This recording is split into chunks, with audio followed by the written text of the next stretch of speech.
And to commemorate the 8th anniversary of the abduction of over 200 students of Government College Chibok in Borno State by Boko Haram terrorist group, organizers of the hashtag Bring Back Our Girls campaign are stepping up their call for more voices in the advocacy with a sit-out campaign held at Falamo in Lagos.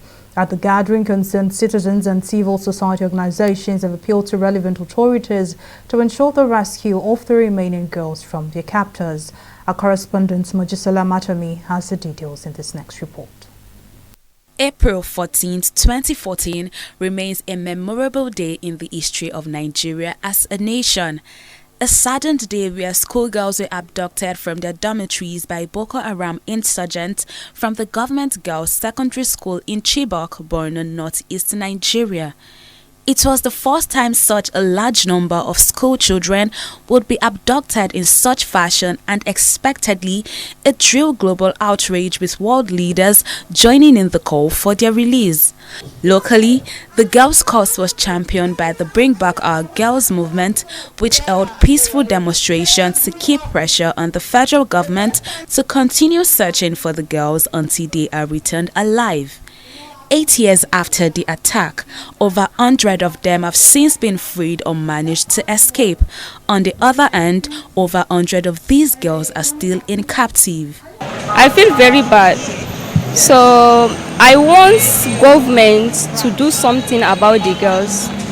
I want my sisters back because that place, it wasn't easy to stay in. As much as it seems all negotiations and efforts from the government to rescue the girls have come to a standstill, demands for the release of the girls have been relentless. We are standing in the gap for you, but we're also complaining and we're also making our views known to government that they have the obligation to do everything possible to account for each and every one of these Chibok girls. They can negotiate, they can do investigation, they should carry out intelligence work. As Ms. Ransom Kuti said, they should speak to our neighboring countries, because we certainly know that some of the girls are being held in francophone countries. So there are many things that they can do and that they should do. But what they cannot do and what they should not do is just think that Nigerians are going to move on from this tragedy. What I would very much like the government to do is to be honest about their challenges, because it is crystal clear that they have not been able to keep their promise of bringing the girls back. And there must be challenges. I mean, I can't imagine they're just sitting there and say, oh, forget these girls, why bother? There must be some initiative trying to find out where they are, to get intelligence reports on where they are. So I think government does not do enough to respect the capacity of its citizens to engage with its challenges. It can't solve these problems on its own. Beyond that, coordinator of the Bring Back Our Girls movement in Lagos, Abiba Balogun, called on the federal government to make schools safe and provide a secure learning environment for every child.